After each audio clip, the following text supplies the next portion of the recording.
So, what's actually real and what's just a bunch of hype when we talk about the future of banking? Well, let's dig in and find out. We're going to break down the What's Going On in Banking 2026 report from Cornerstone Advisors. And it's a really sharp look at the tough choices the entire financial world is wrestling with right now. Right off the bat, you know this isn't going to be some stuffy, formal report. The author, Ron Shevlin, kicks the whole thing off with a line from Four Non-Blondes. It just perfectly sets the tone, you know? It's direct, it's a little irreverent, and it's ready to take a hard look at the industry. And this line right here, it really frames the whole conversation perfectly. The report paints this picture of bankers as Dorothy from The Wizard of Oz, lost in some spooky forest, chanting about the big, scary things they see lurking in the shadows: AI, crypto, and fraud. And honestly, what a perfect way to describe how things feel right now. All right, so that's exactly what we're going to do here. We're taking that walk through banking's spooky woods, and our mission is pretty simple. We need to figure out which of these monsters are actual real-life threats, and which ones are just, scary-looking shadows. But here's the first surprise we find in the woods. Even with all this scariness, a whopping 84% of banking executives say they're optimistic about the year ahead. Which kind of makes you wonder, right? If everyone's so lost in these spooky woods, why are they all so confident? Let's find out. First up on their journey is the biggest, buzziest creature of them all, artificial intelligence. I mean, the hype around AI in banking has been, well, it's been impossible to escape, and the promises have been even bigger. And just look at what the hype sounds like. You've got these huge firms like McKinsey and Accenture throwing out these wild numbers that AI could automate half of all banking tasks or slash costs by 30%. Numbers like that, they definitely get your attention. So, of course, the big question is any of that even close to reality? Well, the report digs into what's actually happening. And as you can probably guess, it's a little more complicated than that.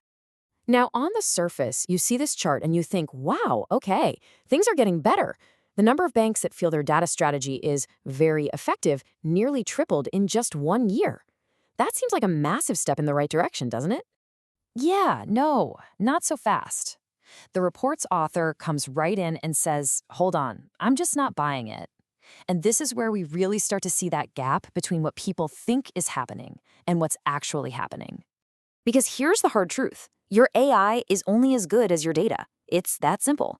If your data's a mess, well, your strategic planning is just wishful thinking.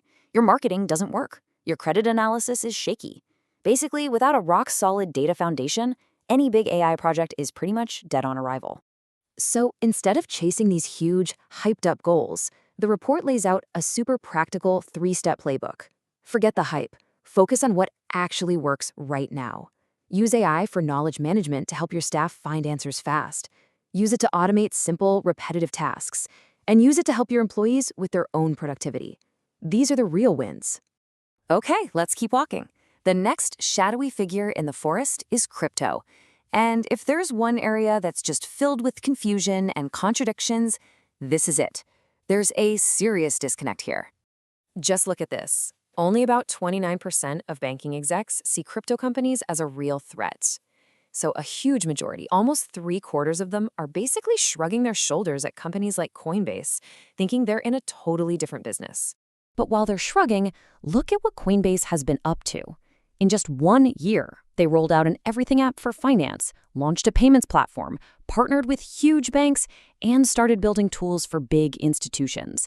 They are not staying in their lane, they are sprinting directly onto the bank's turf. So you can see why everyone's so confused. It leaves you wondering, what is the right move here? Do you stick your head in the sand and hope it all just goes away? Or do you dive headfirst into this crazy, volatile new world?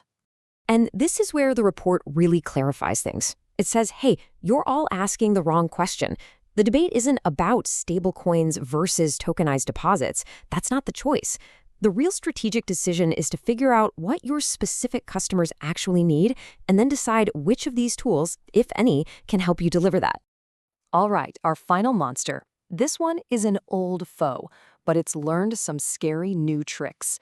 We're talking about fraud, and its true cost goes way, way beyond what you see on a balance sheet.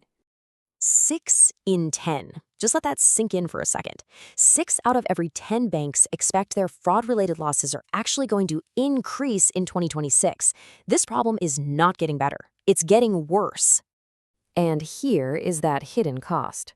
It's not just about the money you lose in a fraud incident, it's about the trust you lose. Think about it. When a customer has a great, smooth experience getting a fraud issue resolved, they trust you more. But if it's a nightmare, that trust is gone, and they'll just stop using your products.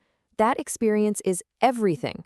So, we've walked through the woods, and we've faced AI, crypto, and fraud.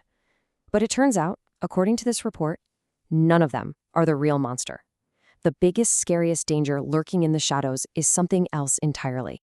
It's what the report calls the action gap, and it's basically this huge canyon between what banks say they're going to do with technology and what they actually end up getting done. It's the gap between ambition and execution. Let me make this super clear. For example, take a look at this. In 2025, 17% of banks told us they were planning to roll out a new consumer loan origination system. A pretty big project. And the reality?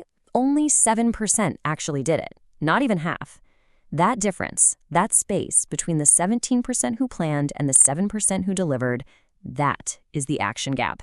That's the real monster holding everyone back. So when you boil it all down, what's the big lesson here? It's simple, and the report borrows a line from the great James Brown to say it. Get up off of that thing and do something. Because the biggest risk isn't picking the wrong AI strategy or the wrong crypto play. The biggest risk of all is doing nothing. The only real question left is, what are you going to do?